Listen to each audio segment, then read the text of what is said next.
My name's Don. And I'm Peter. And we are two plebs talking about...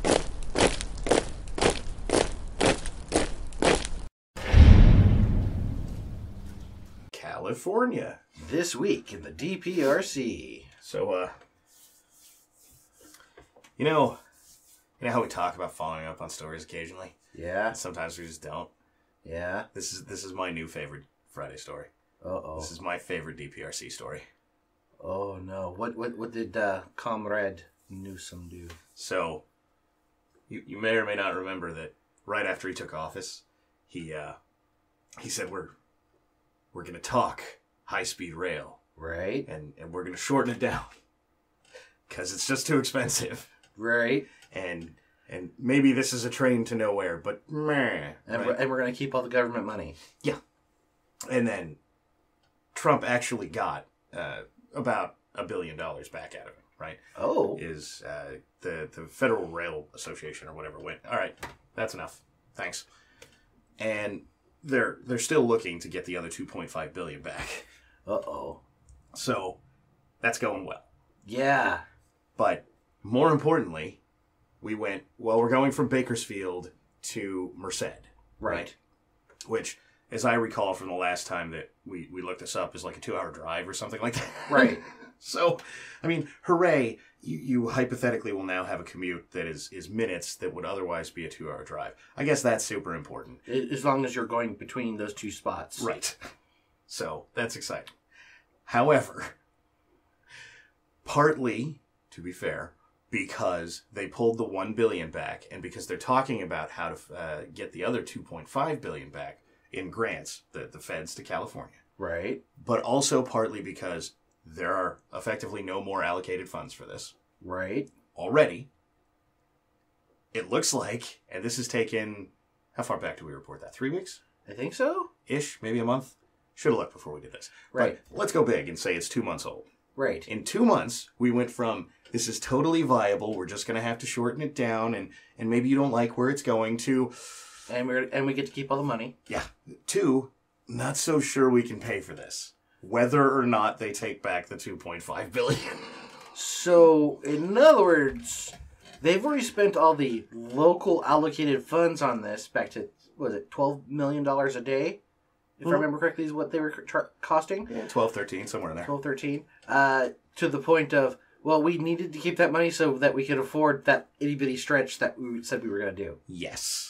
Ooh. Now, they are already 16, 18 billion into this little tiny strip of high-speed rail. Right. And just specifically for constructing that, they're already 16 to 18 billion in. Or they're 10.7 in, and the suggested outcome is going to be 16 to 18 billion.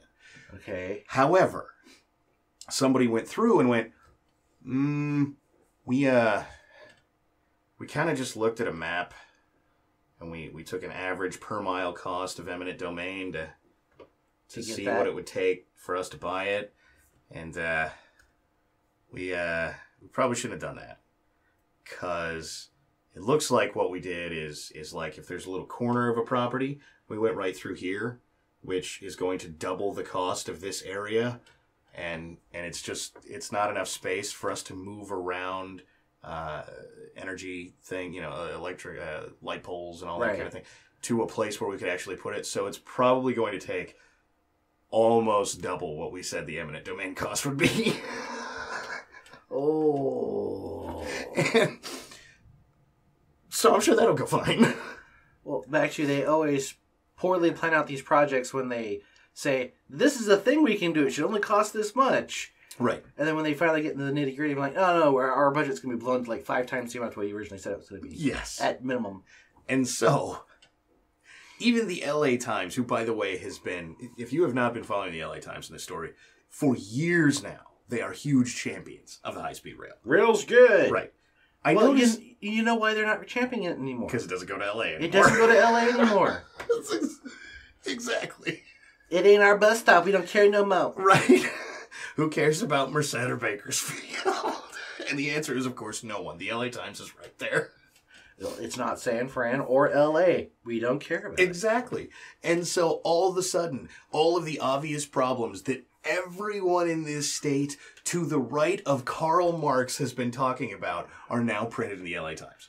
We simply can't afford this. It's too big. We're already unable to say how we're going to pay for it. It's a sinkhole. Right. It's a classic case of, much larger than presented. Everything that some people, a very small few people, have been able to squeak out here and there over the years since this came into place. I mean, are they going to get back to the articles of, oh, by the way, the person who signed on to take over this project was a friend of Brown's wife? No. We're going to ignore that. We're going to ignore that? Okay. Of course we are. Because, by the way, I said they have spent $10.7 billion, right? Right. That's my understanding is that is supposedly the sum total amount on this track between Merced and Bakersfield. Right. Guess how many miles of usable track? How many? 0. So they've already spent that much money on it and have 0 track to show for it. Right? Hasn't that been a common thing that we've said every single time we've been on the show? Yes, like I said. Talking about the rail. This is my favorite story to go back to. $12 to $13 million a day and still 0 usable track. Mm-hmm. And to be fair, we do actually have some track laid. The test track. Exactly. Yes, we talk about that all the time. The test track. Exactly. And the test track that wouldn't be used for this project at all. No. Other than to test the rail itself. In fact, it is now so far outside of where they want to put it that even if they wanted to tie into it, which was suggested for a while because it was a high-speed rail track that was already laid, it now is not in the area. Out of the realm of possibility. So it's no longer possible to tie into that, which is extra hilarious because they're going to keep it. It's a bit of high-speed rail at nowhere that goes nowhere. Exactly. And in a shocking turn of events, somehow or another, that's what's going on with the Merced to Bakersfield line. It's just not going to happen. Right. Well, it might happen. Maybe. It's not happening. In about 2050, we might have high-speed rail. By that, I mean they'll sell it to Amtrak at a loss. And Amtrak will just build a rail there. Maybe. If Amtrak wants that headache. Well, no. I mean, they won't build a high-speed rail. They will just build a put rail. railroad there. Back to if Amtrak wants the headache. Well, aren't there trains that already run down there? Why would they need new track? There's not a lot of railroad track in the Central Valley. Do we need it? No. People got cars.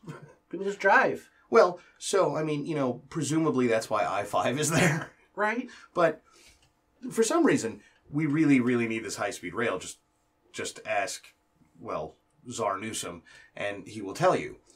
And remind you, of course, that it is a train to nowhere, even though he brought it up as a train to nowhere. It's a train to nowhere. And we can't afford it if we don't get to keep the government funds. Exactly. However, we're still going to build it. And by the way, that's not a joke. We don't think we can pay for it. All the costs are more than we said they were, even though we just revised all the costs, by the way, 3 months ago now. Right.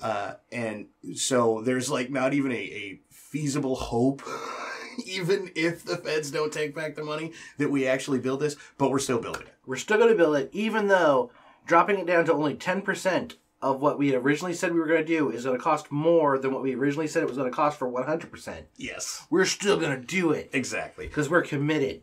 Of course we are. High-speed rail is the Green New Deal wave of the future. And we here in California cannot be letting crazy people in New York waste taxpayer money faster than us. So clearly this is going to happen. By the way, there is even some talk of, well, how are you going to decide? How can you say this is just going to happen? And the answer is basically we're visionaries. Now, I think we're back to unicorns and unlimited resources here. We are. I mean, people had to vote on that rail to get put into place. Where's the part of the legislation that said that they get to just change their mind about it willy-nilly? Well, so it's an infrastructure project. Right. So the California Department of Transportation, who falls under Czar Newsom, right, manages what's happening. Yes, but we still had to. There were still votes. This had to be passed. Well, there was an allocation of resources, and there was the premise of a high-speed rail. Now, to go way, way back in the world of high-speed rail for this particular project, they didn't originally define where it was going to go to and from. No? No. Okay. Now, I know there's a lot of, but it says San Francisco and Los Angeles. However, it also says in the vicinity of. And so, if you give the government in the vicinity of kind of leeway... It's in the vicinity of... They could have put a high-speed rail track on this table and been like, they're in California, it's in the vicinity of. We built it. Done. I mean, technically speaking, that's fine. So what you're saying, the contractors have already fulfilled the project then? Probably. Because of that test track. There is test track. In the vicinity of San Francisco. It's good enough. But furthermore, suing the government, specifically California, is always a problem. Yes. I mean, you're never going to win anyway. No. And by the way, even if you could, what are you going to do? What would be the outcome of it? All right, we're getting an injunction to stop you from building high-speed rail. It's a function of government. Never happen. Right. So, suck it up, California. Well, that's what we've grown accustomed to doing. Yeah. On the subject of things we've grown accustomed to. Yeah. So Los Angeles decided that $15 an hour wasn't going to wreck Los Angeles fast enough. No? No. I thought it was a different place that went straight to the, well, now we need 33. I think the New York Times published that article. Right. But, no, that's not where they're going. Okay. A shocking turn of events. Someone went, just raising the dollar amount doesn't seem to be working. We need a different regulation. Uh-oh. And that regulation goes something like this. Well, we raised minimum wage to $15 an hour, and then employers started cutting employees' hours by massive numbers, and they don't have a regular Monday to Friday kind of schedule. So no regular work week. Even if it's not Monday to Friday, no set schedule. Okay. And so what we're going to do is... implementing minimum work hours now? Yeah, kind of. What we're going to do is have employers give a schedule 2 weeks in advance at absolute minimum to employees, and they must fulfill full-time hours. Now, there's some suggestion of flexibility, but no idea what it is. And in California, that means absolute minimum 33 hours a week. Right. However, one of the people they cite is getting 33 hours a week, and they're saying that would alleviate that. So it's not 33 anymore. Maybe it's 36? Maybe. So 36 to 40 hours a week, presumably, right? So guaranteed minimum work hours. Right. And I must submit the schedule to you up to 2 weeks in advance if I'm the employer, and you can refuse the schedule that I just gave you with no repercussions. Oh, no. You know what that tells me? No one ever works Christmas Day again? No one works Friday nights. Right. And no one works the weekends. Right. That's what that tells me. And so... club nights are now vacant of employees. The clubs will all close down. Right. But in the parking lot of the club, there will be a guy with a boombox. Right? Because he's willing to work on a club night. Exactly. And, that's what we're going to get. And, by the way, this is not not going after big corporate America or presumably small business, because there's a 300 employee lower limit or something like that. Okay. So if you don't have 300 employees, this doesn't apply to you. Okay. However, that means McDonald's, Jack in the Box, Taco Bell, all closed. I mean, no one works past 10 p.m. ever again. No one works on Christmas Day. No one works on Thanksgiving. No one works, Friday night, right? I mean... So, wait a minute. You said there's a 300 employee lower limit. Yeah. And you have to have 300 or more for this apply to you. Yeah. Most McDonald's are franchise, single person owned. It wouldn't apply to them. They're too low. Nope. Why not? So they talk ever so briefly about this sort of thing, and they go, well, but McDonald's is a big company, they can afford to do it. And so, yes, Any you're corporate going store, to have a franchise that has 20 employees? I mean, including management, right? Right. They do it too. Well, they would be exempt because they're not part of the corporate machine. They're a privately owned franchise. So, they don't have a law for this yet, and I don't know how they're going to possibly manage to make that the case. But the argument is that they shouldn't be able to do that. And by the way, the people they're really going after here is Target. Right. To be fair. But Target, still, Walmart. All of them, for sure. Again, Walmart will close Friday at 3 p.m. So, that'll be nice. But, well, actually, that might be nice. Except then all the people at Walmart will be on the streets. Maybe this is bad. Oh, they're going to the clubs. Yeah. Because all the clubs are under 300 employees. True. They'll still be open. They might be, right? However, what is this going to do? Well, I can just choose when I work because that's what we're saying here. Right. You just keep feeding me schedules until I manage to work. And by the way, there are penalties for employers if they don't keep up the, well, at least being suggested, penalties for employers if they don't keep up the work hours. Oh, and by the way, you can't, I believe the word they're making up here is clopen, which isn't a thing, but it is now. Okay. You can't close on Tuesday and open on Wednesday. Cannot happen. Why not? Well, because there's a lady and she has a sob story about how she closes on Tuesday and opens on Wednesday, and that's only 8 hours in between, and so she doesn't get enough sleep, and she has a kid to take care of, and what do you do with these people? And you can't really ever catch up with anything, and, you know, it's so terrible. So we need to fix that. Wait, what? Seriously, like, it's ridiculous and that meandering. So, the whole point here is, if you close on Tuesday night, you cannot be told to open Wednesday morning. Because you might not have enough time. Gotcha. Right? Gotcha. The whole, 8 hours in between shifts. Some employers go, you're closing here, but opening the next day. There's precisely 8 hours. Not enough time to sleep. And, yeah, but there's more whining involved. Of course. That's the premise, right? Okay, that I understand. And so, that will no longer be available either. Also, this must in some way reflect a regular schedule. So, you can't have them doing opening, then midday, then closing, then midday, then closing. Yeah, I can. I can just make that a regular occurrence. No. Again, they don't lay out how they're going to do this, but you need to have a regular band of the day that is your work schedule so you can arrange childcare. Okay. So, if you open, you open. If you close, you close. That's it. Okay.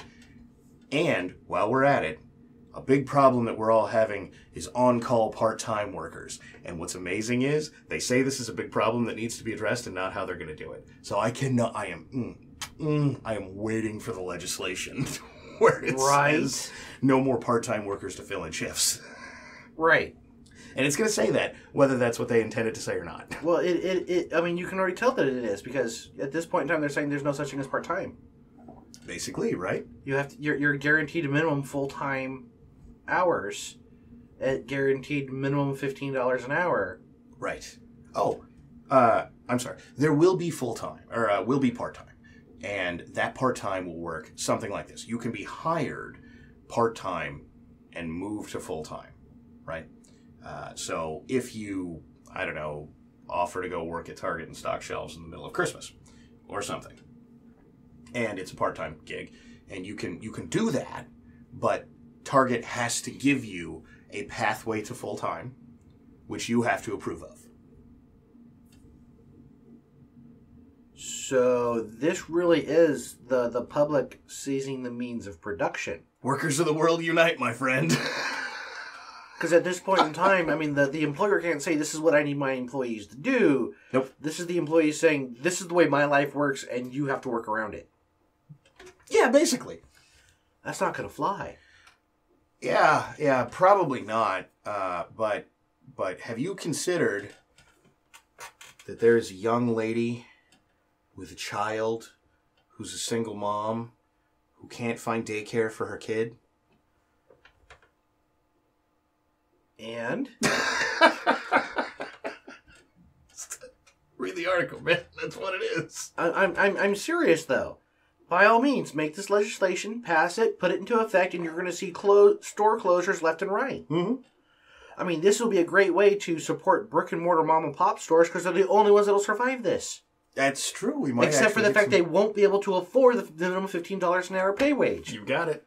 So this is a way to gut all business. Amazon Prime. That's what we'll have. Because this is going to apply to grocery stores. Of course it is. So, goodbye. I mean, nice knowing you, grocery stores. I'll admit, probably for some time, these businesses will try to do their best to accommodate. Oh, yeah. But is there going to be some sort of protection? They're saying, here's the schedule I would like you to work. And if we can't come to an accord of a workable schedule for you, you're fired? You can't. Because that would be a repercussion. Because the employee can refuse the schedule with no repercussions. Right, but the whole thing is like, we cannot work out a workable schedule. You get nothing then. No. The business needs to give them something. Yeah, back to like I said, this is not going to work. This is flat out just not going to work. Well, I mean, maybe you're just looking at this all wrong. Maybe we need to think about how we have nothing to lose but our chains. And how... Yes, we will lose our chains. Our chain stores. All of them. Yeah, maybe. But come on now. Get with the revolution, Peter. Jump on board. No. Well, hold on. Because just think. If you asked people when they wanted to work, they would obviously maintain the same schedule and work output that employers are demanding. So really the problem is just finding the right people to fit in the right places, and not so much that no one would ever work on Christmas Day ever again. No, it's not going to work out that way.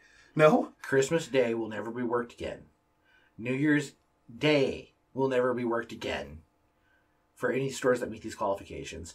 And put it this way, if McDonald's is going to fit that bill, that means every single gas station is going to fit that bill. The country will close down on these days.